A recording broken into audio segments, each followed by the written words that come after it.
Hi everyone, welcome. My name is Billy. Today I have a pattern review and a sew along for you. And the pattern in question is the Nielsen Acacia panty pattern. So how this came about is a bit funny. I have been making several garments using knit or t-shirt type of fabric. And invariably, despite my sort of very careful cutting, there will be some leftover anyway. And they were just too small to really be able to cut out another t-shirt out of it. So they were just kind of sitting there. Then I came across this Nielsen Acacia underwear pattern, and it is free if you signed up for the newsletter. And so I will also link in the description box below if you're interested. So this Acacia panty pattern is a low-rise bikini. However, you could easily increase the seat coverage and also raise the waist seam a bit, if it's a bit too low-rise for your liking. So the modification is very easy. So this Acacia panty pattern only has a front piece and the back piece and two gusset pieces, so it really does not take much space at all. And so this is sort of my pattern here, so I just roll it up in the roll. So this is what it looks like. If you can see, this is the entirety of the pattern pieces. So only 1, 2, 3, 4, 5, 6, 7, 8 US letter size sheets. And these days I no longer cut out the size that I want to use. So instead I will trace it out. And the idea is so that in case whatever the initial sizing was not correct, I could easily go back to the original pattern and retrace out, or say size in between sizes. So I would not need to reprint and also retape everything again. And so how I store these PDF pattern is that, kind of like an architect's blueprint. I just roll it up like this.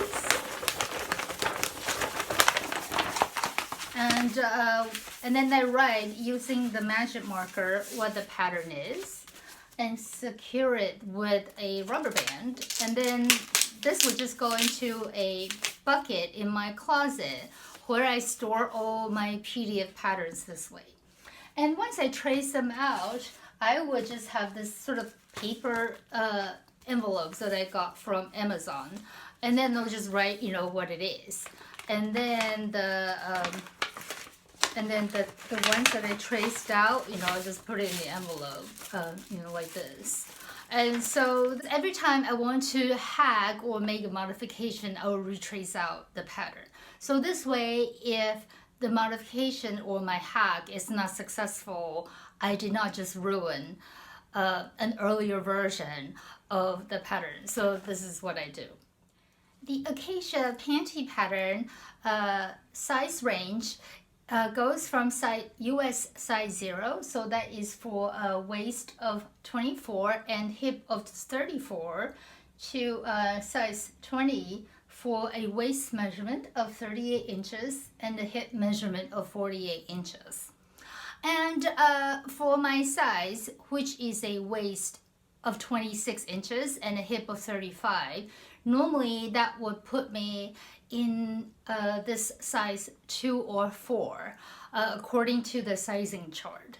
However, before I try any new pattern, I generally just take out either an existing pattern or an existing garment for comparison or for reference to help me choose the most appropriate size, even for my first try.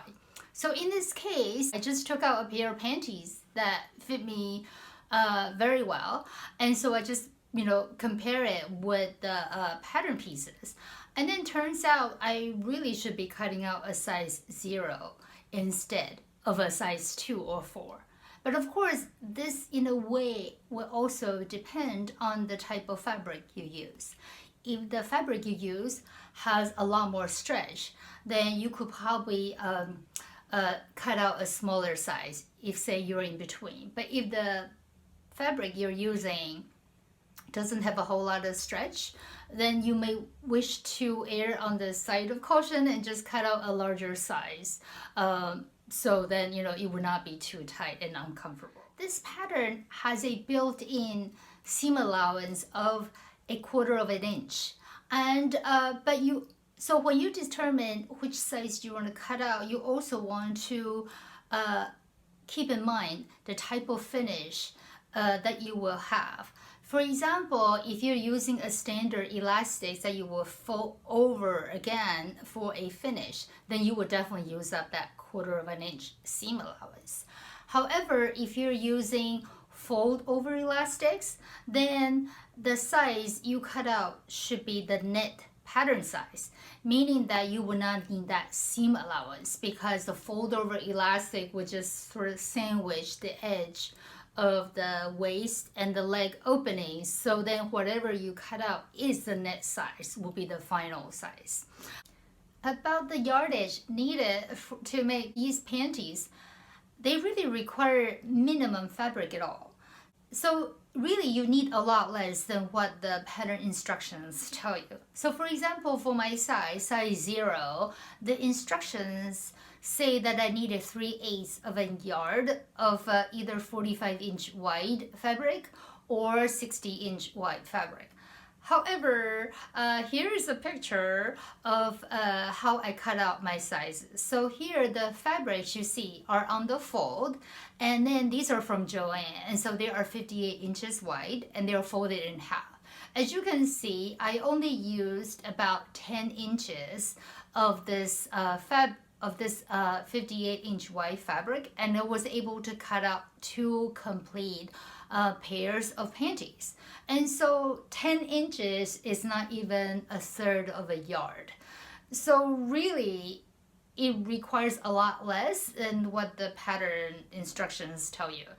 And one really good thing about this pattern is that it also gives you the amount of elastics that you need for both the waist opening and also the leg openings.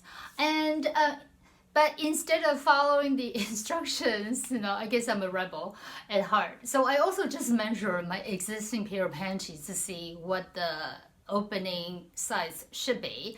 And so I cut out my elastics according to the measurements of the existing pair of panties I already have and really like and feel perfectly comfortable to me. So just for reference, so for my final size of waist 26 and hip 35, I cut out a size 0 in this case, and the waist elastics, I cut out a strip that is 24.5 inches, and for the legs, I cut out 2 strips of 18.5 inches. So this is my first version of the Acacia panties, and the workmanship is somewhat lacking, I have to say, but you know what, it gave me a really good idea of the fit and also whether this is something I want to really dive into a little more or not. So this is just the leftover fabric from a long sleeve t-shirt that I previously made. And in that case, I was such a rookie, and so I did the orientation of the fabric wrong, meaning that in a jersey fabric, the stretch should go this way, but I did it wrong, so the stretch went north and south. As a result, that garment was totally not wearable. So it's just been sitting there because it was just too small really for any kind of refashion. But I did not throw it out. I just kind of kept it in my stash. And then when I decided I wanted to try this pattern, I was actually able to cut out 2 pairs of the panties from that sort of defunct t-shirt. And so that is a true scrap busting and zero waste type of project. And so for the first version, I didn't buy any fancy lingerie type of elastics. I just used the elastics that I already had in my stash that is left over from making masks almost 2 years ago. And so in this case, the size 0, I treated it as a knit pattern, meaning that I did not fold over again the 1/4 inch seam allowance. And the reason I decided against that was because if you fold it over, invariably it would increase the size of the opening for the waist and also the legs. And also in a way it will also, because you are folding this portion in the 1/4 inch, so that means the gusset width will be reduced by 1/2 inch. And when comparing the pattern piece, on paper against a pair of panties I already owned, I decided that if I fold it in, this gusset piece would just be too narrow for my liking. So I decided to treat it as a knit pattern instead. And so what I did was, in this case, I just directly laid the standard elastic on the right side of the fabric. And I just used my serger to serge over the entire thing. And as a result, you can see this is sort of like you can see what's done with the serger. So the workmanship is not the best, but I really do like it, how well it turned out. And because this cotton is 100% cotton and incredibly soft. And this is also the same cotton that I use for the long sleeve turtleneck that I talked about in video 71. So it's the same fabric from Mood. And so I'm really happy how this works out. About the construction for the panties, about inserting the elastics to the panty itself, there are 2 ways to go about it. Number 1 is the method that Megan Nielsen's official instructions instruct, i.e. you will actually sew up the gusset and then connect the front and the back. So basically you already have the panty looking like a panty. Then you will connect your elastics and the ends will be connected already. And then you will 1/4 the elastics and the waist opening and also the leg openings, and then added it that way. And the drawback of this method is that it does take a little more time because you have to 1/4 it every single time. However, the benefit of that is that the connecting seams of the panty is independent from the connecting seams of the elastics. So as a result, I was able to stagger it a bit. So not all of the connecting seam, not all of the bulk from the connecting seams is concentrated exactly at this area. And so that's kind of my preferred method of installing the elastics. Another method of installing the elastics is a bit of a reverse, meaning that, for example, this is the underwear. And so instead of connecting the seams here, you will actually add the elastic, around the leg opening first for both sides before you connect the front piece of the panty and the back piece of the panty together. And so this way, in a way, because you don't need to do that 1/4ing method. So I do think it's a faster way to make the panties. However, because all the bulk from the seams is concentrated in this area, this is the method I decided not to use. Even though there is really no right or wrong way of constructing the panty, just whatever suits your preference. After the success of this prototype, I decided, okay, this is a project that I would actually be interested in. So I ordered some fold-over elastics from Amazon.com. And originally my idea was just to simply use a sort of twin needle method to finish. So then the finish will very closely resemble a commercial type of undergarments that you buy. However, the twin needle method did not work very well at all because it just simply does not produce enough stretch. the stretch that it produced was enough, for example, to finish this t-shirt, but it just was not enough to really give the amount of elastics that you need, for an underwear construction. So that method was unfortunately not a success. Then I tried using the serger, and so this is a picture of what it looks like. While it works very well from a functional point of view, I just was not thrilled with the look. It just looks weird and, it just looks homemade. So I was just not happy with that. I then tried the zigzag method to finish the fold over elastics. And this is also one of the methods that is illustrated in the promo picture of the Nielsen Acacia panty, as you can see here.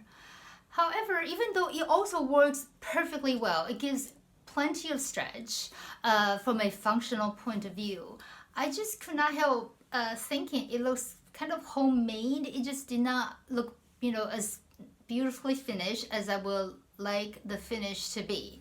And so I just kind of put it aside, and I actually ordered a cover stitch machine because I figured that I probably would want to make more garments using knit fabrics. So I figured, it's okay. So I just went ahead and ordered a cover stitch machine.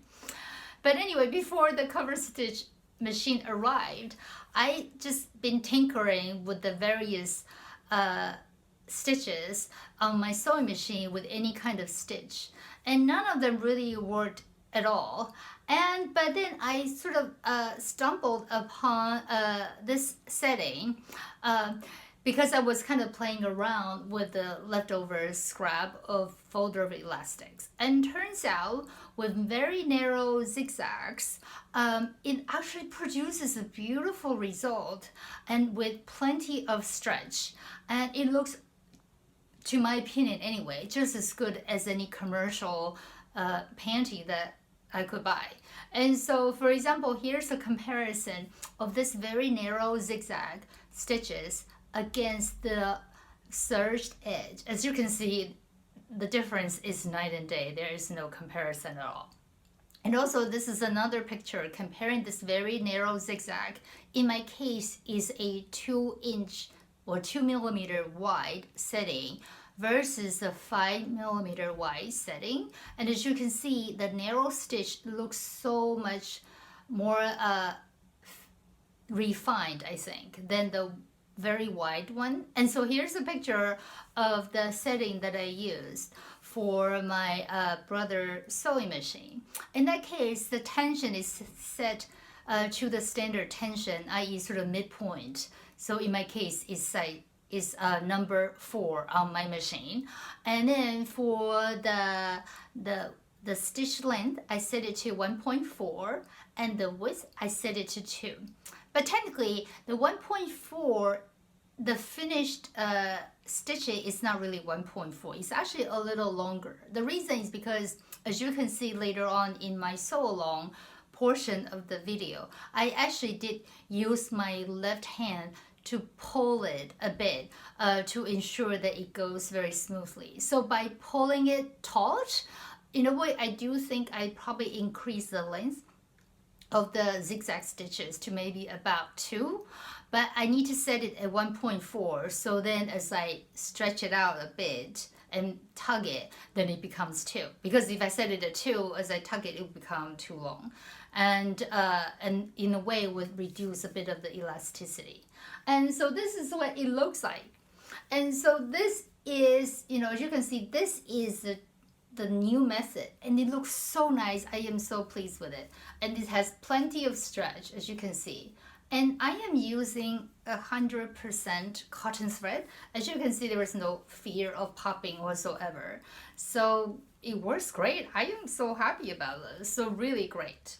One thing I really like about this Acacia panty pattern is that it feels fairly similar to a low-rise bikini from Victoria's Secret that I really liked, but unfortunately was discontinued several years ago. And so I just quickly made 4 pairs of this Acacia underpants. But after that, I decided, you know what, I would wanted to have a little more coverage for the seat area. And so I just took out, another pair of panties, just kind of see, okay, how I could increase the coverage for the seat area. And so this is what I did to increase the seat area. So really just kind of, round it out a bit more for the back pattern piece. But I did not change the gusset or the front panty piece. As a result, I don't need to make any corresponding or conforming changes. So after increasing the seat size, I also increased the rise a bit by about half an inch. So basically, I just lengthened this portion just at about half an inch for both the front and the back, and it's still very much of a low-rise bikini, but somehow it just it fits me better because it sort of fits me more of where I'm accustomed to. It's very similar to the old Victoria's Secret low-rise that I had. And so I am incredibly happy with the version 2 that I did. And then I went ahead and made 8 more pairs. So I have made a total of 12 pairs. So they should serve me very well for the next few years, no doubt. So once I decided on the proper stitch setting to get this very beautiful finish, I then went back and then changed up all the other pairs that were finished either with my serger or the white zigzags. And it's kind of funny when you think about these things, is that it's really a hobby, because then a pair of panties in the beginning would take me about an hour and a half to make, and then towards the end it would still take me about 40 to 50 minutes to make anyway. And yet it's a very low value item. You could easily buy a pair of panties for under $10. So I remember a friend of mine used to say that is not a quote unquote efficient use of my time. However, my retort to him was that it's a hobby. I do not care about productivity. The only thing I cared is whether it makes me happy. And if it does, and it doesn't break the bank, then that is something that I should do, because it really makes me happy. So in a way, that's why I don't talk about, productivity, on my sewing channel, because that is not a relevant consideration. So now this is the sew along part of the Acacia panty.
much for watching. I hope you have enjoyed today's pattern review and the sew along of the Acacia underwear. And I never thought I would be making my own underwear, but I am just having so much fun making these. And as they say, variety is a spice of life, and it's always good to try something new. So I'm really glad I tried it. And so I hope you will also consider trying this pattern yourself. So on that note, I hope you would stay safe, be well, and I hope I will see you soon. Bye-bye. George, you want to say hi? Yeah? Bye-bye.